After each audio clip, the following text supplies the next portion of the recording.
Right, we're still discussing banditry in the state of Harmony. That's talking about Kwara State, and we have Mohammed Shaba with us. Somebody from that area, and of course, he's a journalist as well. Mohammed, thank you for staying with us. Thank you very much, sir. All right, now I'd like to ask, so because we spoke with someone yesterday who said, and he spoke from the axis of Okeode, Okeode, I think I'm correct, and Babanla, the Felodun part. And he said some of these bandits didn't just come to the area. According to him, he said there is a forest in which these people has been for years. Only that for years, they don't usually, yes, there are pockets of kidnapping, but they don't usually kill and descend on the people this way. But now that the people know them, everybody knows they are in that forest, more like an evil forest that nobody wants to go. And he even said close to 10, 15 years. But in the past few months, they have descended on the people in the adjoining communities. Can you confirm that? Yes. It's actually true. The forest, the person is talking about is just like a boundary between this local government, the party, the local government. The forest is like a boundary. Yeah. And it's in proximity with the street again. Yagba West. All right. Now, if this has been there, and now this unfortunate thing is happening, what I want to ask you categorically, what is the Kwara State government saying? What are they doing about this? Because we are speaking to fact. We are talking to, the issues of the lives of the people. Your lives matter. Everybody's lives matter. The governor is Governor Abdulrazak. What is he saying? What's the government doing since this, insurgency has been occurring? Actually, I will say the government is trying, but we want it to do more. We need more that in our local government. We need more security. When you say it's trying, Mohammed, what has it done? Because everybody needs to cry up and speak up when, it's about the lives of the people. What can you say the Kwara State government has done on this matter? Okay, what it have done is that we have deployed soldiers to each local government. We have some soldiers in the local government and some soldiers in part in the local government. So which are working to tackle the insecurity we are facing. But those armies are not enough. I'm sorry, Mohammed. How helpful has that initiative been? Has there been situations where the soldiers has gone after these insurgents to neutralize them? Are there instances where they have been able to repel attacks? How helpful are they been? Yes. They have repelled some attacks. Particularly, there was one attack that was trying to happen in one of the villages in the local government. Thank God, those gallant troops did their best and they repelled them. Chase after them to the bush again. All right, Mr. Shaba. I'd like us to quickly circle back to the case of 70 vigilantes killed. You said your men, you have reports, you have evidence rather, you have pictures, bodies of those people, 70 vigilantes killed. My question is, so far, what has the government said about it? Was there any official statement from the local government chairman or from the state governor? I understand the fact that the DSS urged you said they didn't threaten, but rather they urged you to delete, those messages, just not to have a public unrest. That's their own opinion. But again, the people have the right to know. Nigerians have the right to know what exactly is happening in your community in Kwara State. So my question is, was there any official statement released after those 70 vigilantes were killed? There was not any official press release. We didn't say anything from the government. From the government? Actually, okay. The local government chairman did his best. Although he didn't release any press release concerning those people that died at the end of the band. But what he did is he went around, tasked his officials to have the data of those people that were killed in the local government. And he based them on salary. I think it's 50,000 naira. He based them on salary 50,000 naira. He's giving it to their family for life. According to what I heard, for life, they will be receiving it for life. All right. All right. Please hold on, Mr. Shaba. Now you are saying the local government chairman has taken some steps, trying to place the families of those who lost their loved ones to that attack, placing them on 50,000 naira salaries for life. Now, we should document all this. Mr. Shaba, could you please do us a favor? You are a journalist on ground. Is it not possible to have an interview with the local government chairman so that this will be properly documented? Yes. We can link you up with our local government chairman. All right, we'll make do with that. I think that works as well because this is a developing story, sad one at best. And let me quickly add, this vigilante initiative, whose idea was it? Is it the communities or the local government? Actually, it was the community's idea. It was the community idea. Were they trained? Were they armed? They were not trained, but some of them have experience. When they are all local hunters. They are familiar with these local guns, not like those modern guns. So they were armed with the local gun, which is not more in comparison to what is the end of the bandits. Because those bandits are using sophisticated weapons, AK-47 and some type of another rifles. Automatic weapons. Yeah. Yes. So ordinarily, there were hunters that, had an idea of the topography and will usually hunt, and they had to just arrange themselves to defend their communities, and now they have been slain by those criminals. Wallah, yes. Sad one there. We know it will be a very difficult time. So, have you spoken with any member of the families of those that are affected? What are they saying? Do you know any of them? Yes, we know some of them. We know some of them. They are in a bad situation. They are in bad situation, actually. What can you tell us? What's the situation now where you are in your local government, in particular local government? What's the mood? What are they saying? What's the feeling? The feeling of those families is actually they are sad that they lost their loved ones.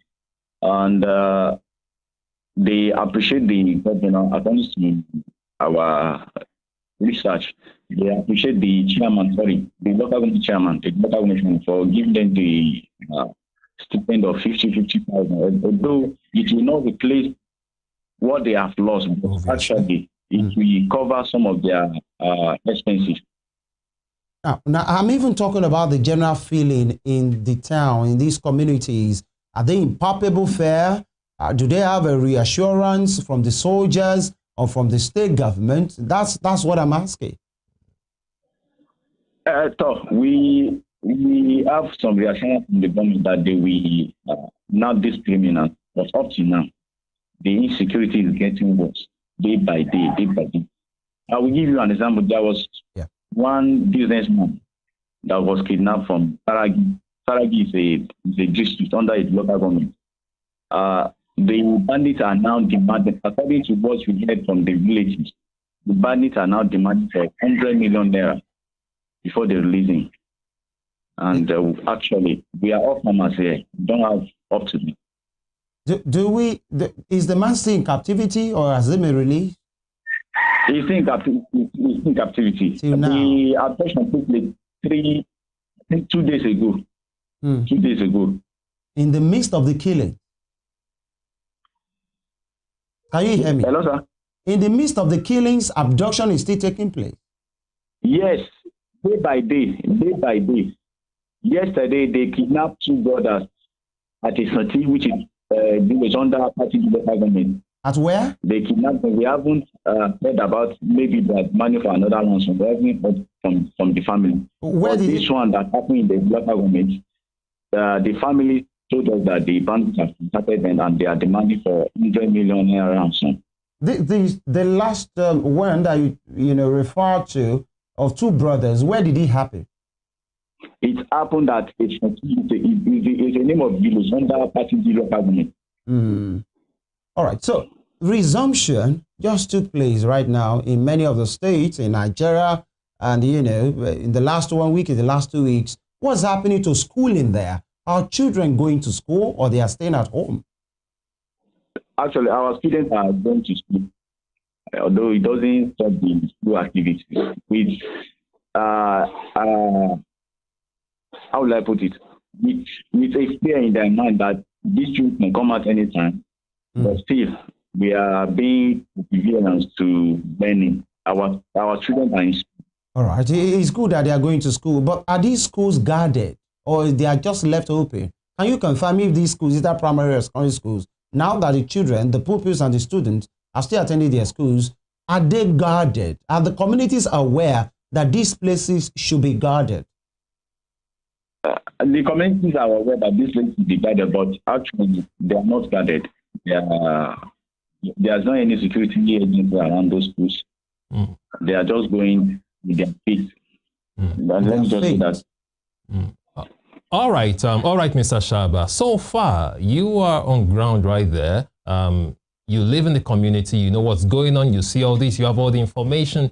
So far, what demands have you made from the government? That's number one. And number two, what promises, what assurances, what guarantees have you gotten from the government? Because there is a government there who is saddled with the responsibility of, safeguarding the lives of people, citizens, residents in that community. So what are your demands? What demands have you made from the government, and what assurances have they given you so far? Our demand is that we want our community to return to how we were living peacefully before, and those criminals to be at least chased away from our community. They can keep them, they should leave our community, they should leave our forest. That's what we are demanding from the government. And actually, the response is not yielding any. They are just promising, but we haven't seen anything. So as it is right now, you are helpless in the community. You are totally helpless. Yes, we are helpless. Because we are sleeping every day with panic in our mind that these people can attack social community, not attack my community, attack these people community, and anyone can be adopted or killed. But Mr. Shaba, now, away from the fact that you're not getting support from the military, you're not getting adequate support, you gave an instance of when you went to report, and for over 3 hours, they told you they would come and they did nothing until the bandits finished their operation. So if you're not getting support from the military, from the police, from the DSS, from all the security agencies, how about state government? I think you should be holding your leaders accountable. State governors have gotten more funds. Okay, a governor, I think it's Governor of Zamfara, who said it a couple of days ago, that they should stop, pointing fingers to the center, that the states actually have enough resources to handle security. So you should be holding your governor and local government chairmen accountable. What are they doing? You should be on their necks. What are they doing? Your local government chairman have more funds. Your governor has more funds to tackle insecurity. This is verifiable. What are they doing? What do you think your governor and local government chairman are doing at this time? Actually, our local government is not trying, but the governor has said, actually, he has visited Babanla to commiserate with the community concerning the insecurity they are battling with, and to sympathize with them over the loss of their loved one. But the governor hasn't put Edu or party to sympathize with us, despite the fact we lost so many vigilantes at the end of this bandit. So the governor has been silent on that one. He has been silent. I will say that he has been silent. Actually, he has been silent. All right. Now, the Nigerian Air Force, before we allow you to go now, the Nigerian Air Force, there is a report that they have raided the hideouts of bandits in Kwara, and the report said they pounded bandits' locations across Kakihun, Okeode, Babanla, and surrounding areas in Kwara State after the Sunday morning attack on the Okeode community in the Felodun local council of the state.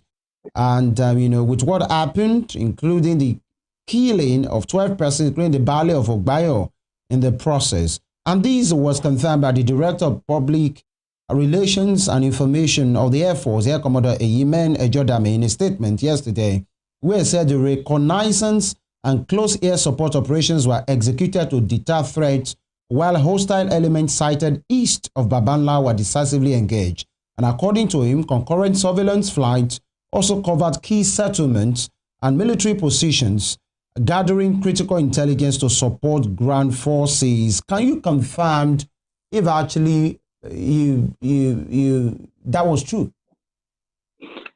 Actually, that information is completely okay there.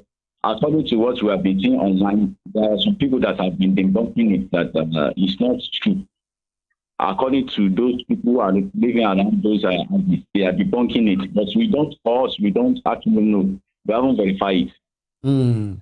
All right. Because they said the military responded swiftly to distress call with the prompt intervention of the Nigerian Army. All the stolen motorcycles, in a particular case, were successfully recovered from the fleeing criminals. And this is what the Nigerian Air Force are saying, that they have been pounding the hideout. And this was just yesterday. Let me ask you a question.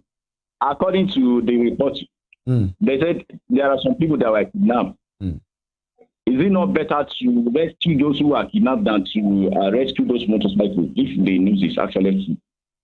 Well, that's the report that we have.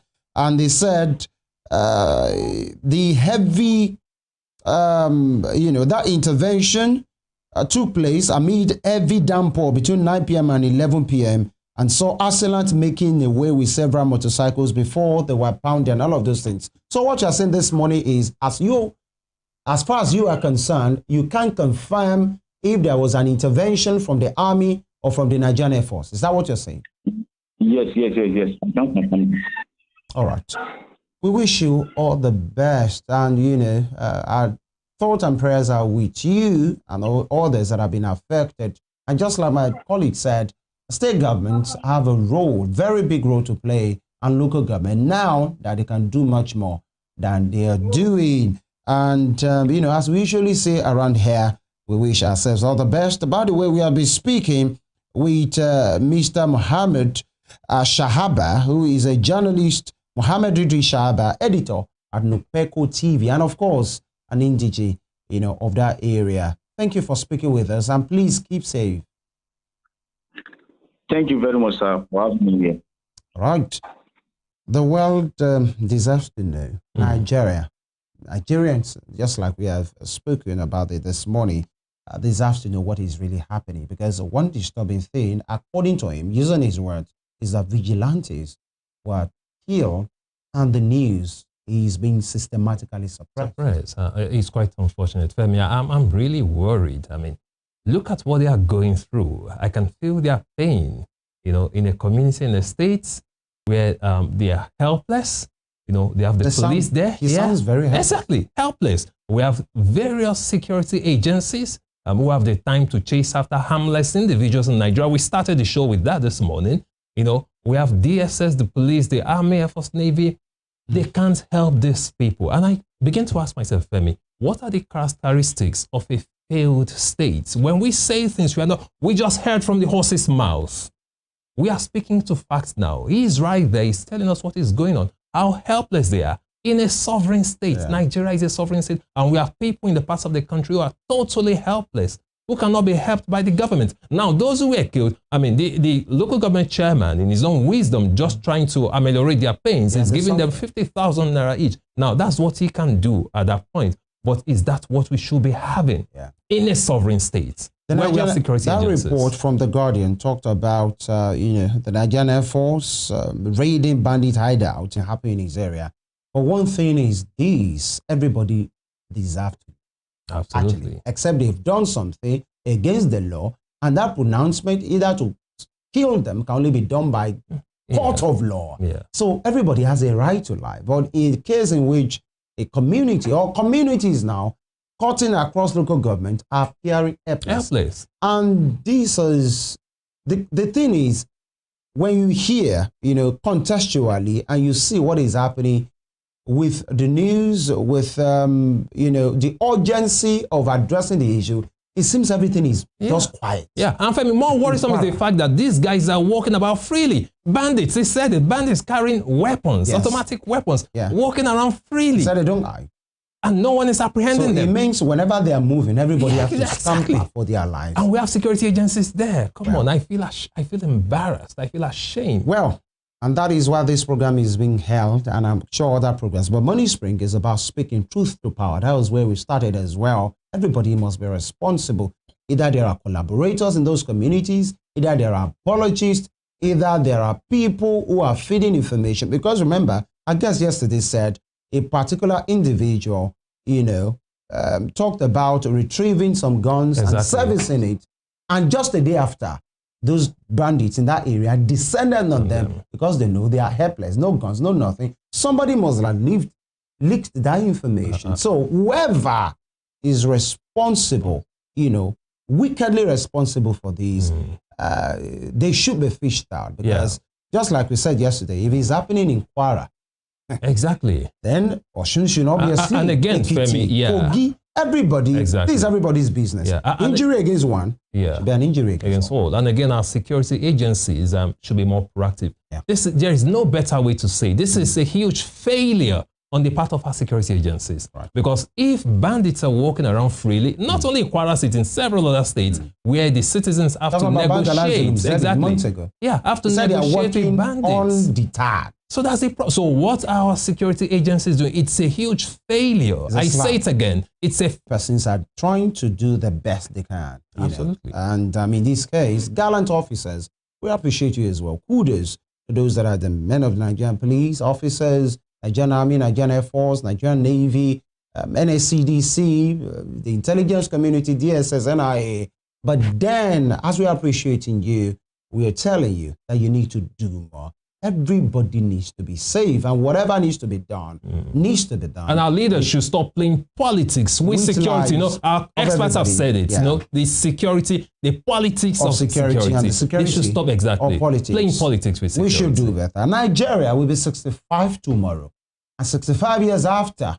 This is part of what we are still talking about. It doesn't make anybody happy. We are not, but then we must, speak truth to power. Femi Ojo is my name. We make a return tomorrow for the Independence Day special of Money Spring. The federal government has said they are cancelling, anything called celebration. But beyond that, is it just about cancelling? There are works that needs to be done. And of course, 65 years after 1st of October 1960 to 1st of October 2025, how have we fared? You get to hear more and see and watch this tomorrow. Again, I'm Femi Ojo. See you tomorrow. And I'm Daniel Emeka. Join us again tomorrow for this special edition. And the question, I leave that question to you. What are you celebrating as a Nigerian? Good morning.